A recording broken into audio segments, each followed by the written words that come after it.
ನಾನೀಗ ಇಲ್ಲಿ ಚುನಾವಣೆಗೆ ಬಂದಾಗ ಕೇವಲ 2-3 ದಿನಗಳಲ್ಲಿ ಮಾತ್ರ ನಾನು ಒಂದು 10-15 ಹಳ್ಳಿಗಳಿಗೆ ಹೋಗಿರ್ಬೋದು, ಒಂದು 2-3 ಹೋಬಳಿ ಕ್ವಾರ್ಟರ್ಸ್ಗಳಿಗೆ ಹೋಗಿರ್ಬೋದು, ಹೆಡ್ ಕ್ವಾರ್ಟರ್ಸ್ಗೆ. ಆದರೆ ಜನ ತುಮಕೂರಿನ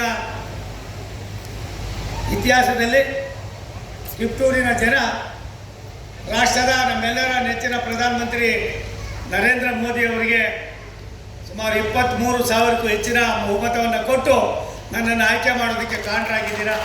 ನಿಮಗೆ ನಾನು ಋಣಿಯಾಗಿರ್ತೇನೆ, ಆಭಾರಿಯಾಗಿರ್ತೇನೆ.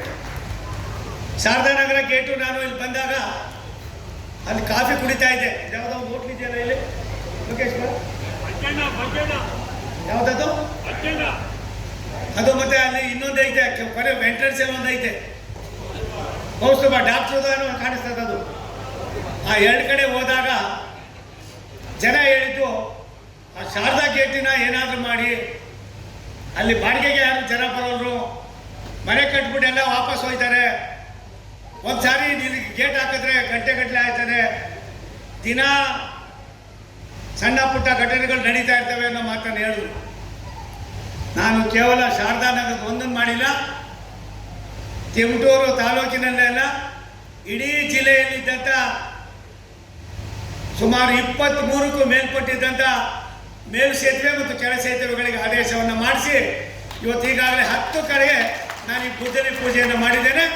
ಇನ್ನು ಬಾಕಿದು ಕೂಡ ಮಾಡಿ ಇನ್ನು 1.5 ವರ್ಷದಲ್ಲಿ ಯಾವುದೇ ಒಂದು ಲೆವೆಲ್ ಕ್ರಾಸಿಂಗು ಕಿತ್ತೂರು, ತುಮಕೂರು, ಗುಬ್ಬಿ ಯಾವ್ಯಾವ ಭಾಗದಲ್ಲಿದೆ ಯಾವ ಕೂಡ ನಿಲ್ಲಬಾರ್ದು ಅಂತ ತೀರ್ಮಾನ ಮಾಡಿ ನಾವು ಇದಕ್ಕೆ ಆಶೀರ್ವಾದವನ್ನು ಮಾಡೋದಕ್ಕೆ ನೀವು ಕಾರಣರಾಗಿದ್ರಿ.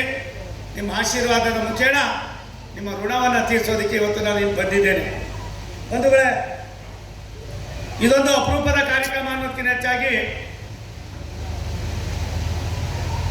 ಈ ಯೋಜನೆ 2022-23ರಲ್ಲಿ ಮಾಡಬೇಕು ಅಂತ ತಗೊಂಡ್ರು.